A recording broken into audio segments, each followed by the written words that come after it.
Bom, agradecendo em primeiro lugar a oportunidade de falar nesse evento. Para nós é uma honra muito grande ter o Tribunal Regional do Trabalho apoiando a campanha das 10 medidas contra a corrupção. Isso não apenas porque, em razão da capilaridade que o Tribunal tem na sociedade paranaense, mas também, especialmente, pelo prestígio que o Tribunal tem. Então, o reconhecimento de um órgão como o Tribunal Regional do Trabalho para a campanha, na verdade, é uma indicação para a sociedade de que estamos no caminho certo. Nosso objetivo com essa campanha é atingir 1,5 milhão de assinaturas para que possamos apresentar ao Congresso Nacional um projeto de lei de iniciativa popular. Hoje já temos, em poucos meses de efetivação da campanha, nós já temos mais de 500 mil assinaturas para esse projeto. Então, nosso objetivo é, em mais alguns meses, alcançar 1,5 milhão de assinaturas necessárias. Eu vou tomar rapidamente o tempo dos senhores, mas não vou me alongar, para fazer uma exposição rápida do projeto. Existe, por parte de muita gente, uma vinculação, uma ideia de que esse projeto está vinculado à Operação Lava Jato. Na verdade, não é exatamente isso. Esse projeto não vem para salvar ou para garantir a efetividade da Operação Lava Jato.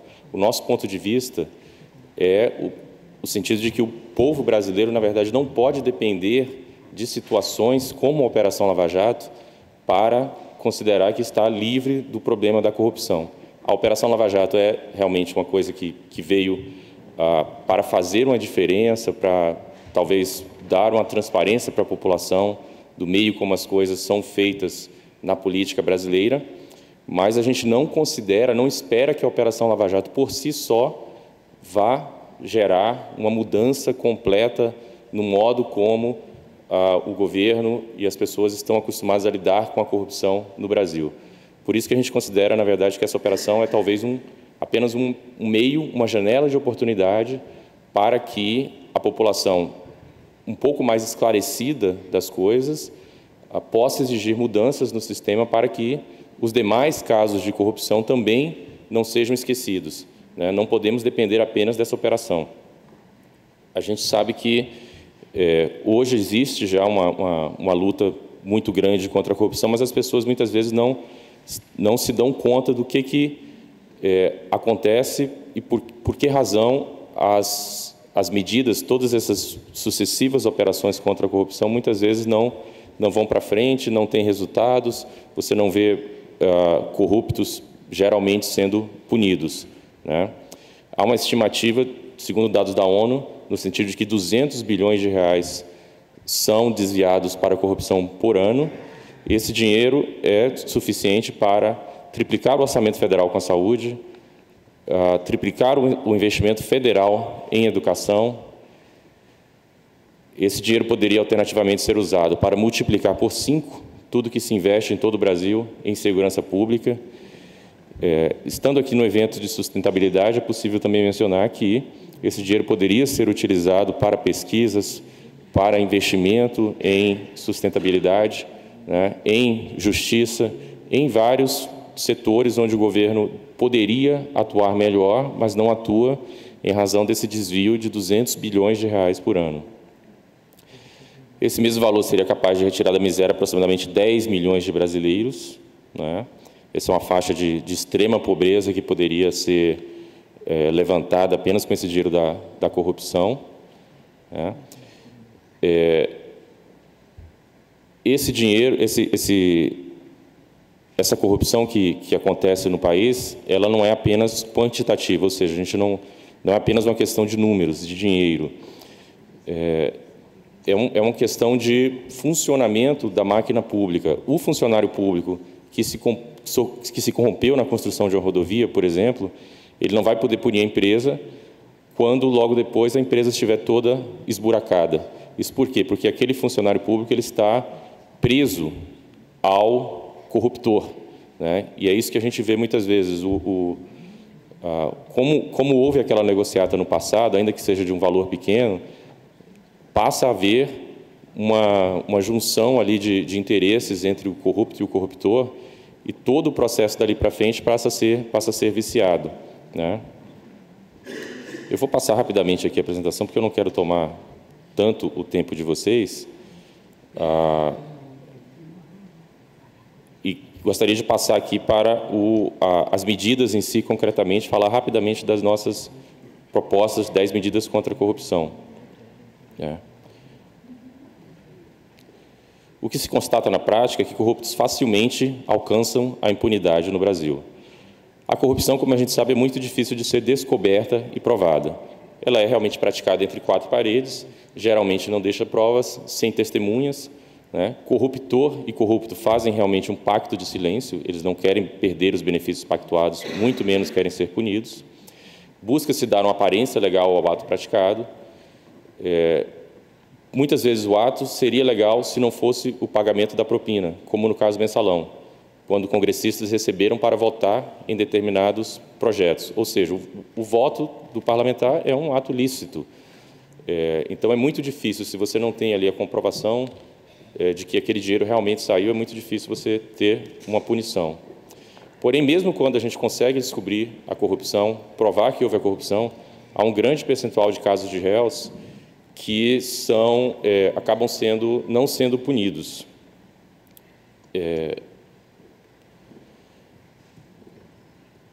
A gente tem alguns problemas relacionados à corrupção que dizem respeito à prescrição, casos que demoram muito tempo de serem julgados pelo judiciário, não por culpa do judiciário propriamente, mas por culpa dos vários fatores envolvidos e do próprio sistema processual, né? Nós temos diversos exemplos de grandes escândalos de corrupção no país, desde a década de 90, que nunca chegaram a ser punidos, né? Nós temos diversos meios processuais que são utilizados para que o processo nunca chegue ao fim. Nós temos 4 instâncias julgadoras, uma coisa que talvez seja única no mundo inteiro, 4 instâncias julgadoras antes de a pessoa poder começar a cumprir uma penalidade imposta, né?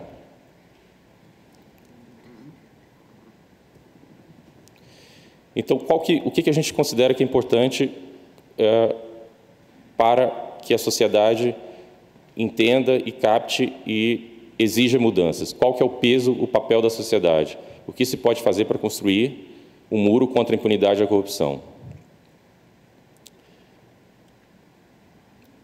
E também, antes de falar disso, por que razão deveríamos realmente priorizar essa questão? Essa imagem aqui, ela reflete como a gente imagina que é a agenda da maior parte dos líderes e formadores de opinião da sociedade nos tempos modernos. Ou seja, por que se deveria ter isso, a questão da corrupção como prioridade hoje, na agenda de cada instituição, de cada empresa, né? Por que o tribunal está realmente hoje aqui dando esse apoio à campanha das 10 medidas contra a corrupção? A questão é necessário ter essa prioridade, senão nós não teremos realmente uma noção de que esse tempo que a gente está gastando para isso vai ser um tempo útil, né? Podemos aqui citar 2 razões. Em primeiro lugar, há essa janela de oportunidade, ou seja, o momento para a gente fazer isso realmente é este momento, devemos aproveitar o momento em que a sociedade está voltada, com os olhos voltados para a questão da corrupção, para quebrar esse ciclo, que é um ciclo que vem aí de décadas ou séculos de corrupção no país, né? Temos grandes casos de corrupção convergindo, sensibilizando a população para esse intenso problema. A gente sabe que descobrir corrupção é como encontrar uma agulha num palheiro, é isso que esse slide mostra, né? Há um alinhamento de fatores, talvez até por uma questão de sorte, que nos leva a esse momento hoje, quer dizer, muita coisa, por um lado, dando errado no país, por outro lado, muita coisa dando certo, e até um pouco de sorte na própria Operação Lava Jato, que realmente conseguiu achar o fio da meada ali, talvez até por uma questão de sorte mesmo, né? Mas é um momento que não se deve perder. Esse momento provou uma grande tragédia para a sociedade brasileira, né? Agora, além disso, a melhor solução para o momento é a união da sociedade. É o corpo social quem tem que exigir mudanças, né? Essa imagem aqui é uma excelente ilustração de como a sociedade unida pode lutar contra esse problema. Devemos imaginar aqui pessoas desunidas tentando enfrentar o tubarão da corrupção na primeira imagem, e aqui elas são engolidas pelo tubarão da corrupção.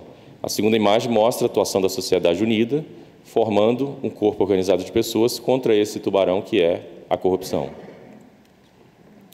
Assumindo, então, que erguer muros contra a corrupção deve ser uma prioridade, o que a sociedade pode fazer?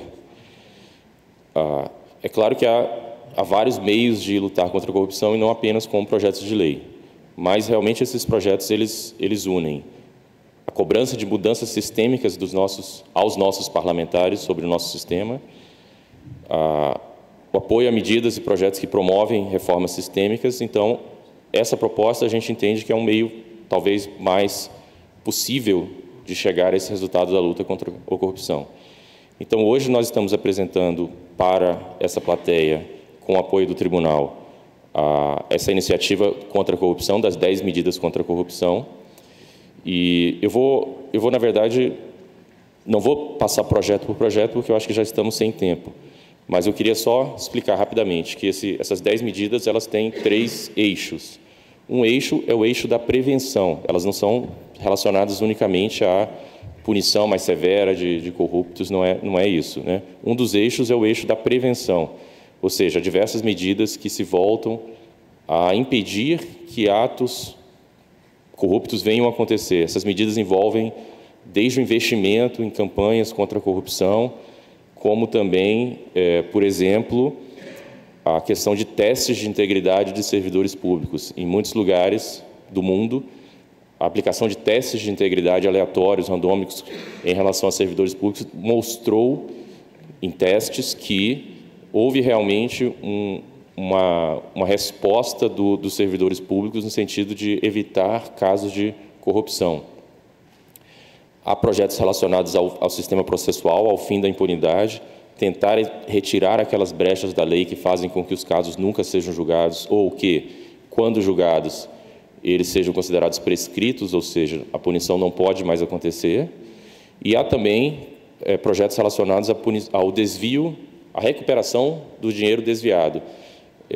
Muitas vezes a gente sabe, tem a prova de que houve o desvio, tem a prova do desvio, mas a gente não tem exatamente o caminho do dinheiro, onde que aquela pessoa guardou o dinheiro. Por outro lado, a gente tem outros recursos de origem lícita da mesma pessoa.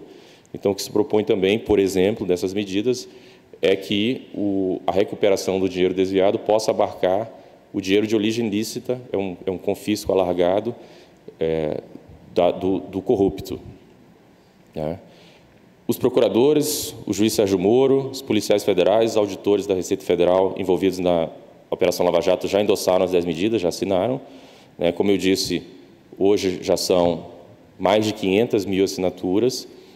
O que nós podemos fazer aqui, como sociedade, como instituições, é realmente dar apoio e passar a colher assinaturas também para essas medidas. Nós estamos, por intermédio de uma coordenação das 10 medidas, recebendo apoios de pessoas interessadas. Quem tiver interesse, puder despender aquele tempo para apoiar e para incentivar o projeto, não apenas assinar.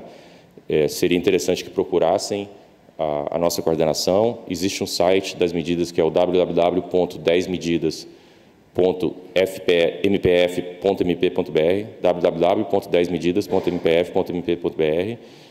Lá estarão todos os passos, todo o guia para não apenas apoiar e apresentar as assinaturas, como também como fazer para aderir ao movimento, como passar a incentivar que mais instituições, mais órgãos, mais pessoas, instituições não apenas públicas, instituições da sociedade civil, igreja, corpos estudantis, faculdades, apoiem também o projeto. Bom, mais uma vez eu gostaria de agradecer o tempo, me desculpar pela delonga aqui na fala, mas realmente foi uma honra estar presente aqui nesse auditório e desejo muito sucesso para o evento que segue. Muito obrigado.